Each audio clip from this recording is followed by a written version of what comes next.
You can do anything if you can do it. Within whatever the context of your engagement is, right? And look, there are so many different reasons to be fighting, whether you're talking combat sports or professionalism or self-defense. There's so many different avenues for fights to happen. But one of the problems that a lot of people have is everybody trains and does the same thing the same within whatever field they're doing because that's how everybody trains, right? And sometimes the people that do the best are the people that kind of think outside the box and do things a little differently. Now, look, there are some people that are just, let's just say, athletic and tactical freaks. They can kind of do whatever they want and get away with it. But a lot of times you end up succeeding because you hit somebody with something they don't expect. And, this is the guiding principle of my own practice, right? And the way that I teach, right, is if it works, it's not wrong. We might not be doing the drill the same way, right? It might be wrong in the context of we have something to achieve and you're going, way far afield somewhere else and trying to achieve something else.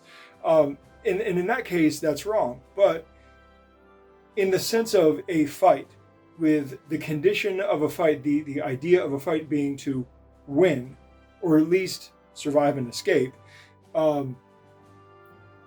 like dumb shit works all the time. And that's really the moral of the story here, right?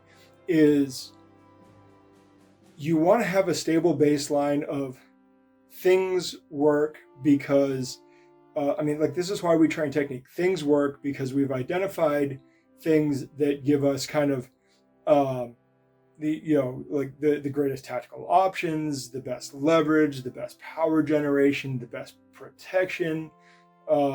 You could go on down the list of whatever you're trying to achieve, right? We've identified techniques that, at least on average, statistical average, works best for most people. And there's going to be some individual variation within that because people, right? But for the most part, like certain blocks, certain evasions, certain strikes, certain holds, certain throws work better than others in the general context of a one-on-one engagement. And even that is not a guaranteed thing, right? But we identify these things, and so we go, here's our baseline. Let's go over these things so that you're not left in the lurch. And then you can be creative, or you can personalize and customize on top of that. But the thing is that a lot of times stuff works because you just do something that is unexpected. Now, that often works once. Maybe it works twice. You can't rely on creative tricks. But having some creative tricks is very useful. Doing things that people don't expect is extraordinarily useful. So don't poo-poo the stuff that is, creative and off-book and seems kind of stupid, because if they're making it work, it's not wrong. Now look, if it works once, it works once. And maybe it's not a high percentage thing that you teach the beginner.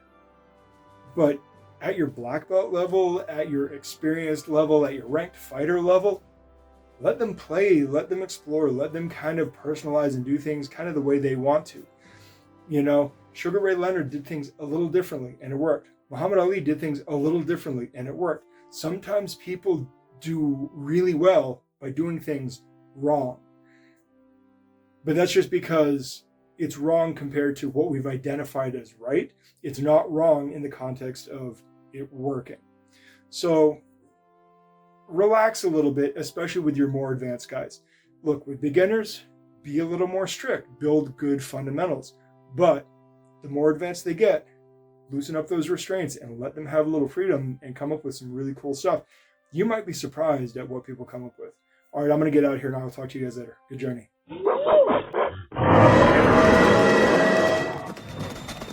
Thanks for watching. Like, subscribe, share.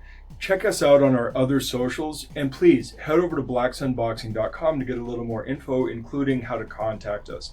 Furthermore, if you are in the Phoenix area, please feel free to stop in, say hi, join in for a class, whatever.